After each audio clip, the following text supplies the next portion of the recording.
Shalom. I want to give all praise and glory unto Yahweh, Ba'ashem, Yahushai, Ba'ashem, Ha, Rakah, Kodash. I want to give all honors, double honors to the elder apostles of Great Millstone who taught us this truth. And also want to acknowledge all of the Akim who are on the streets pushing this truth with sincerity. Alright, so I've been wanting to do this lesson for a couple of days, and I finally have some time to do it. So I'm going to start off in the book of Mark, chapter 4, and I'm going to go ahead and just start at 1, okay? So Mark 4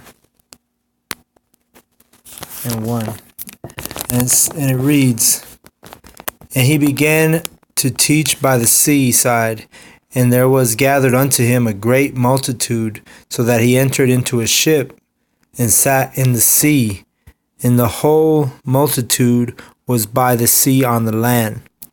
And he taught them many things by parables, and he said unto them in his doctrine." All right, so just want to pause right there. So Yahushai, he taught in parables, and the reason he taught in parables is he was only here to minister to the people who were meant to hear it. Okay, so Christianity has lied to you, saying that anybody has salvation, anybody can be saved, that the truth, the Bible, is for everybody. That's a huge lie. And the reason why Yahushua spoke in parables is because he knew only the people that were meant to hear it would hear it and understand it. Others would hear the parables and they would have no clue. It is right over their head. All right. And it said in verse 2, it says, "And said unto them in his doctrine." So in his doctrine, it was because Yahushua was preaching a different doctrine, just like now.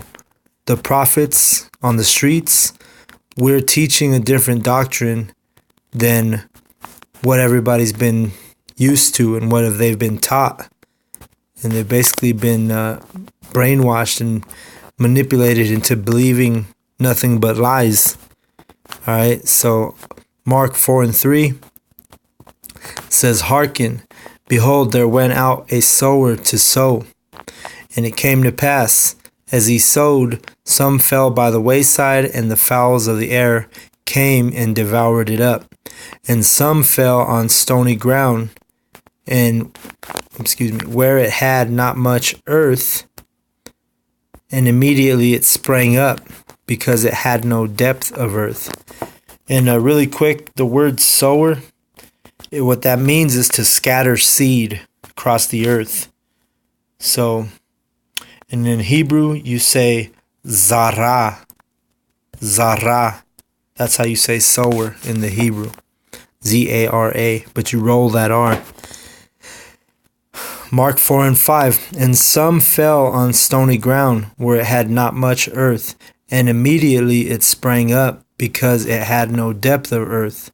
But when the sun was up, it was scorched, and because it had no root, it withered away."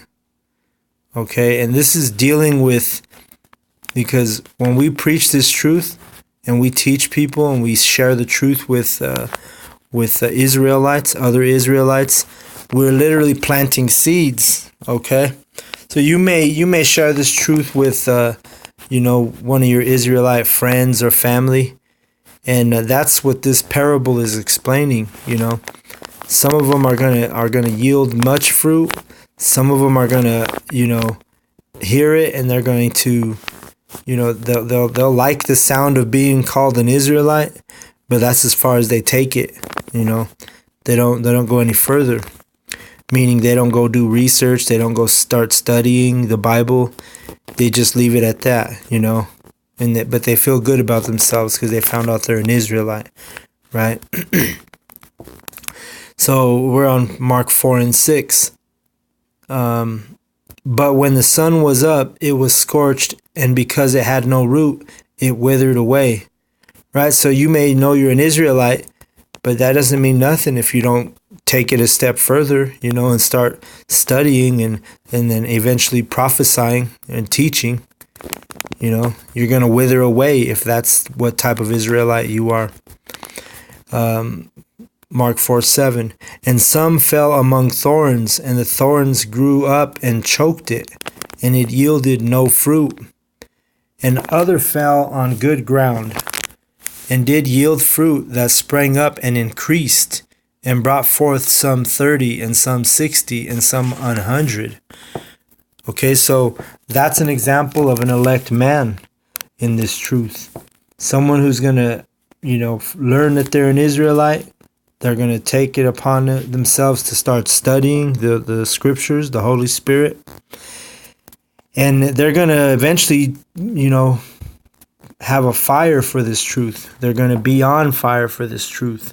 And you're going to keep the fire burning. You're not going to fizzle out, It's going to be something that, man, you wake up thinking about it, meditating on the word, you go to sleep, meditating on it, on the word. And throughout the day, your thoughts, you're thinking about this truth. And he said, Mark 4:9, and he said unto them, He that hath ears to hear, let him hear. And when he was alone, they that were about him with the 12 asked of him the parable. And he said unto them, and this is really where I wanted to start. This is the verse that really, really inspired me to do this lesson. Mark 4:11 said, and he said unto them, Unto you it is given to know the mystery of the kingdom of Yahweh. But unto them that are without, all these things are done in parables. Okay, so right here, it gives us a clear understanding that it's this truth in this Bible is not for everyone. Okay, he said right here, he said, unto you it is given, to the apostles, all right, and to the elect men of Israel, to know the mysteries of the kingdom of Yahweh.